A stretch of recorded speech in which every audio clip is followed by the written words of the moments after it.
Chelsea versus Liverpool एक ऐसा match है जिसने बहुत अच्छे अच्छे हमको यादगार लम्हे दिए हैं, लेकिन पिछले कुछ समय से दोनों टीमों को सेपरेट कर पाना, अलग कर पाना और डिसाइड कर पाना नॉर्मल टाइम में ये मुमकिन नहीं रहा है। प्रीमियर लीग की अगर मैं बात करूं तो कप फाइनल भी बहुत सारे दोनों टीमों ने खेले हैं पिछले कुछ समय में, और सारे ही कप फाइनल 90 मिनट में डिसाइड नहीं हुए हैं, एक्स्ट्रा टाइम में भी डिसाइड नहीं होते, पेनल्टी शूटआउट तक जाता है। और प्रीमियर लीग की भी अगर हम बात करें तो ड्रॉ ही हमको देखने को मिले हैं। पिछले 7 मैचेस बैक टू बैक इन दोनों टीमों के आपस में ड्रॉ हुए हैं। तो क्या एक्सपेक्ट कर सकते हैं हम इस मैच से? अब देखिए, अगर मैं टेबल के कॉन्टेक्स्ट में बात करूं तो ये दोनों ही टीमों के लिए मस्ट विन मैच है अपनी अपनी एस्पिरेशंस के हिसाब से। अगर हम एक बार टेबल पे नजर डालें तो जैसा आप देख सकते हैं, लिवरपूल अभी 48 पॉइंट्स पर है, टॉप ऑफ द टेबल है। अगर यहां पर लिवरपूल पॉइंट्स ड्रॉप करती है तो आर्सेनल और मैन सिटी जो है वो थोड़ा सा गैप यहां पर कम कर सकते हैं लिवरपूल के अगेंस्ट। और जैसा हम सब जानते हैं कि मैन सिटी के अगेंस्ट अगर आपको टाइटल रेस जीतनी है तो उस रिलेंटलेस कंसिस्टेंसी से आपको परफॉर्म करना पड़ेगा जिस कंसिस्टेंसी से मैन सिटी परफॉर्म करती है। अब मैन सिटी के यहाँ पे जो बिग गन्स हैं वो वापस आ चुके हैं, केविन डी ब्रुयना की बात करें हम, चाहे अर्लिंग हालैंड की। और आप एक तरफ कह सकते हैं कि लिवरपूल पे थोड़ा सा साइकोलॉजिकल इंपैक्ट पड़ रहा होगा, ये क्लॉप की जो न्यूज़ आई है कि वो छोड़ के जाने वाले हैं at the end of the season. लेकिन मुझे लगता है कि यहाँ पर अगर हम प्रीमियर लीग की बात करें तो प्रोफेशनल हैं सारे प्लेयर्स, ज़्यादा उनको फ़र्क नहीं पड़ेगा। हाँ, थोड़ा मेंटली इंपैक्ट पड़ता ज़रूर है, लेकिन उतना ही अब मुश्किल मुझे लगता है कि खेलना हो गया है लिवरपूल को because of the emotions involve पूरी इक्वेशन में। तो यहाँ पर लिवरपूल को मैच जीतना ज़रूरी है, या इतना तो इंश्योर करना है कि वो एटलीस्ट होम पे एनफील्ड पे पॉइंट्स ड्रॉप ना करें। यहीं पे अगर हम नीचे आ जाएं टेबल में, 9th प्लेस पे अभी चेल्सी है, चेल्सी के आगे है मैन यूनाइटेड, और वुल्स भी जो है चेल्सी से 2 पॉइंट पीछे है, न्यूकासल भी 2 पॉइंट पीछे है। तो यहाँ पर अगर चेल्सी हारती है और न्यूकासल और वुल्स अपने अपने रिस्पेक्टिव मैचेस जीत जाते हैं तो वुल्स को मैन यूनाइटेड से खेलना है, न्यूकासल को एस्टन विला से खेलना है। तो यहाँ पर पोटेंशियली चेल्सी बॉटम हाफ में आ सकती है, जो हमने मेहनत करी है पिछले कुछ समय में और थोड़ा सा ऐसा लग रहा है कि फॉर्म पकड़ा है। और आप कह सकते हैं कि विद इन टचिंग डिस्टेंस है ऑफ 6th प्लेस, सिर्फ 4 पॉइंट का फर्क है, 4 पॉइंट का स्विंग चाहिए आपको आपके फेवर में चला जाए। वेस्ट हैम 6th पे हैं, आप 9th पे हैं, लेकिन ये बहुत जल्दी जो इक्वेशन है बदल सकती है और बहुत बदसूरत हो सकती है आपके लिए ये स्थिति, क्योंकि अभी एक फिर से टफ रन ऑफ फिक्सचर्स आ रहा है चेल्सी का। अभी लिवरपूल से खेलना है हमको, उसके बाद हमको खेलना है वुल्स के अगेंस्ट, प्रीमियर लीग की मैं बात कर रहा हूँ। फिर हमारे बैक टू बैक गेम हो जाते हैं मैनचेस्टर सिटी और स्पर्स। तो ये 12 पॉइंट का जो ये सिलसिला है, इसमें हमको कम से कम 9 से 10 पॉइंट लेने पड़ेंगे, तब जाके हमारा एक आउटसाइड चांस बनेगा टॉप 6 का। तो उसके लिए ज़रूरी है कि हम लिवरपूल को फाइट दें, एक टफ मुकाबला खेलें उनके अगेंस्ट, और मेक श्योर करना है कि यहाँ पर हमको 3 पॉइंट लेने की कोशिश करनी चाहिए। अब मैच में क्या होगा, क्या लगता है मुझे कि मैच में किस तरीके की हमको फुटबॉल देखने को मिल सकती है? देखिए, अब यहाँ पर बैलेंस ऑफ प्ले पे देखें, ऑन पेपर देखें तो लिवरपूल ऑब्वियसली हैवी फेवरेट्स है इस मैच को जीतने के। लेकिन यहीं पर ही मैं एक बात ये कहना चाहता हूँ कि थोड़ा सा अब एक पैटर्न ऑफ प्ले दिखने लगा है पिछले कुछ समय से चेल्सी के गेम में। चेल्सी को पसंद नहीं है कि कोई टीम एक ब्लॉक में सेटल हो जाए, डिफेंसिवली अपने आप को सॉलिड कर ले, वो शेप जो है वो बरकरार रखे, वहाँ पर चेल्सी को प्रॉब्लम होती है। लेकिन यहीं पे ही अगर कोई टीम प्रेस करती है चेल्सी को, चेल्सी पे चढ़ के खेलती है, तो रेलिश करते हैं हम, बिकॉज अब जो है थोड़ा सा आपको केमिस्ट्री भी देखने को मिल रही है टीम में। कोल पाल्मर का परफॉर्मेंस काफ़ी अच्छा रहा है कुछ मैचेस से, मदुएके ने ठीक ठाक परफॉर्म किया है। अगर आप देखेंगे तो क्विक पासिंग सीक्वेंसेस हमको देखने को मिल रहे हैं कुछ मैचेस से, टीम जो है थोड़ा सेटल्ड लग रही है। तो वो रेलिश करती है चेल्सी की अगर हम प्रेस बीट कर देते हैं सामने वाली टीम का तो उनको काउंटर पे हम हिट कर सकते हैं, और चांसेस भी जो हैं अब काफ़ी ज़्यादा हम क्रिएट करने लग गए हैं। तो आई थिंक चेल्सी को पसंद आएगा लिवरपूल किस तरीके से खेलती है, और मुझे नहीं लगता कि इस मैच को आपको उस लेंस से देखना चाहिए जिस लेंस से आपने पहला मैच देखा था सीज़न का, जहां पर स्टैमफर्ड ब्रिज में 1-1 से ड्रॉ हुआ था वो मैच। दोनों ही टीमों के पास डिफेंसिव मिडफील्डर नहीं था उस समय। लिवरपूल के पास अभी भी एंडो वटारो की सर्विसेज अवेलेबल नहीं होंगी इस मैच के लिए, मोहम्मद साला अवेलेबल नहीं होंगे लिवरपूल के लिए। यहीं पे ही चेल्सी के पास एक प्रॉपर स्ट्राइकर नहीं होगा। टीम न्यूज़ पे भी आऊँगा मैं अभी।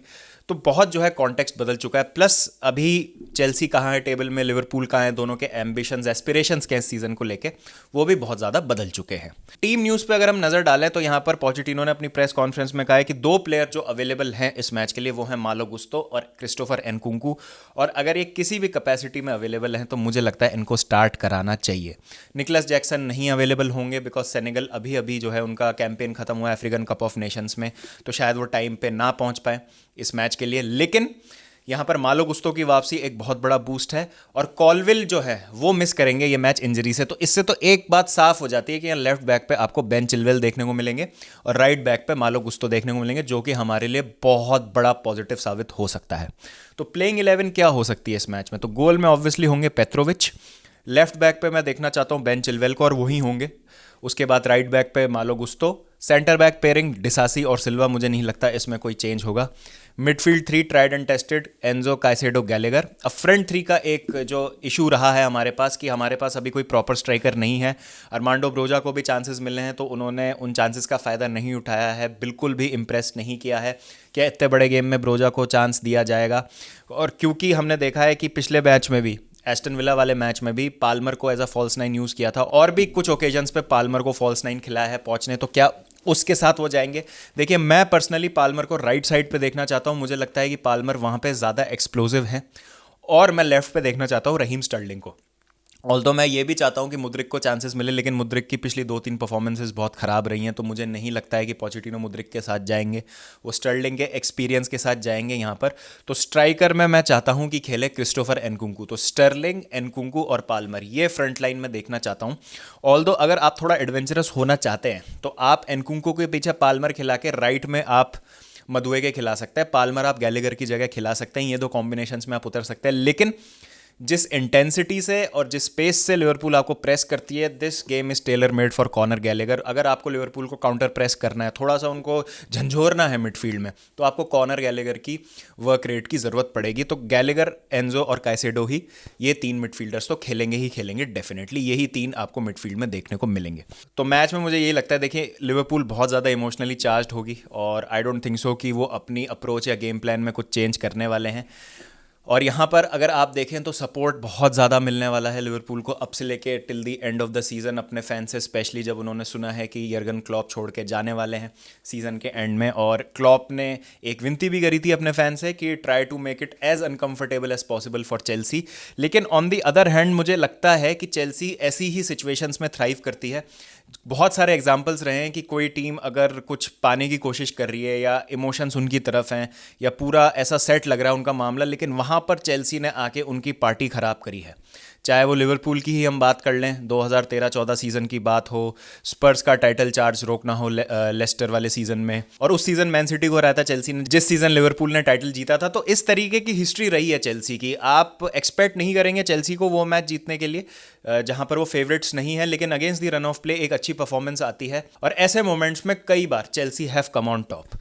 तो मुश्किल होगा, एनफील्ड में लिवरपूल बहुत रेयरली हारती है, लेकिन ये एक मौका है यहाँ पर पोचेटिनो को दिखाने का कि हम एक अच्छी परफॉर्मेंस यहाँ पर प्रोड्यूस कर सकते हैं। एस्टन विला वाली परफॉर्मेंस बहुत अच्छी लगी थी मुझे कोई शिकायत नहीं थी उस परफॉर्मेंस से। द ओनली प्रॉब्लम इज़ कि हम क्लिनिकल नहीं हैं, हम चांसेस कन्वर्ट नहीं करते, हैंस एनकुंकू का खेलना बहुत ज़्यादा ज़रूरी है।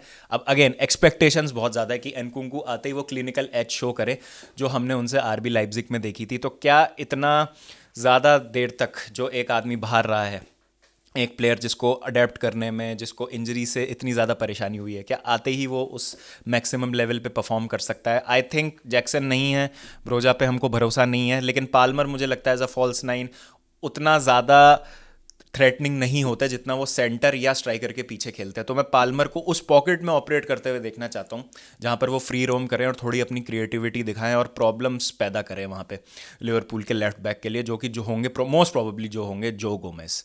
मोहम्मद साला की एब्सेंस एक हमारे लिए फ़ायदेमंद बात ऐसे हो सकती है कि बेन चिलवेल को थोड़ा सा और लाइसेंस मिल जाएगा कि वो आगे जा सकते हैं, और जब भी एक आप विंगर को ओवरलैपिंग फुल बैक देंगे तो आपके लिए काफ़ी ज़्यादा आसान होगा अटैक बनाना, चांसेस क्रिएट करना। तो आई होप कुछ इसी तरीके की अप्रोच के साथ हम उतरें जो हमने एस्टन विला के साथ किया था FA कप वाले मैच में। घबराना नहीं है, अच्छी फुटबॉल खेलनी है, और अगर हम यहाँ पे रिजल्ट निकाल लेते हैं तो एक बहुत बड़ी विक्ट्री होगी हमारे लिए। सीजन डिफाइन हो सकता है हमारा इस मैच के बाद। ऑन दी अदर एंड ऐसा नहीं है कि Liverpool are unbeatable, they are yet to beat a traditional top 6 team. अभी तक उन्होंने किसी भी टॉप 6 टीम को, top 6 in terms of the big 6 teams की मैं बात कर रहा हूँ, United, Chelsea, Man City, Arsenal, Spurs, और तो इन 5 टीम्स में से किसी को भी अभी तक लिवरपूल ने सीजन नहीं हराया है। तो they are yet to beat a traditional top 6 team. तो मुझे लगता है कि ये मैच हो सकता है जहां पर हम फिर से लिवरपूल का जो एक विनिंग रन है उसको रोक सकते हैं और 3 महत्वपूर्ण पॉइंट हासिल करके टेबल में ऊपर जो है थोड़ी सी छलांग लगा सकते हैं। तो प्रिडिक्शन में अगर मैं बात करूं तो मुझे लगता है it is going to be a 2-1 Chelsea win. Gut feeling आ रही है कि शायद ये हमारी रात हो सकती है, शायद हम ये मैच जीत सकते हैं। लेकिन it's Liverpool at the end of the day, top पर है लीग के, तो कोई कारण है जिसकी वजह से वो टॉप पे होंगे। आसान बिल्कुल नहीं होने वाला मैच, बट थोड़ा सा मुझे फील आ रहा है, बिलीफ आ रहा है कि शायद हम ये मैच जीत सकते हैं। तो आपकी क्या राय है? Please do let me know in the comment section. How do you think the match will pan out, और क्या आपका प्रिडिक्शन है बताइएगा।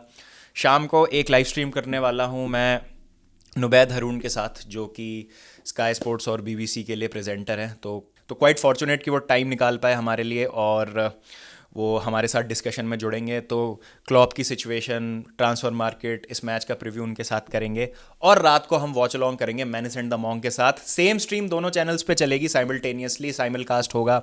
मैनेस एंड द मॉन्ग और ड्रॉग बाबा दोनों चैनल्स पे आपको देखने को मिलेंगे। तो डू मेक श्योर कि आप रात के वॉच अलॉन्ग में ज़रूर जुड़े। 1:45 किक ऑफ है, लेकिन डेफिनेटली इस मैच के लिए तो हम थोड़ा टाइम से पहले जुड़ जाएंगे। तो जो भी आपकी राय है मुझे बताइए कमेंट सेक्शन में। मिलता हूँ आपसे जल्दी, जब तक ध्यान रखिए अपना, take care and don't forget to keep the blue flag flying high.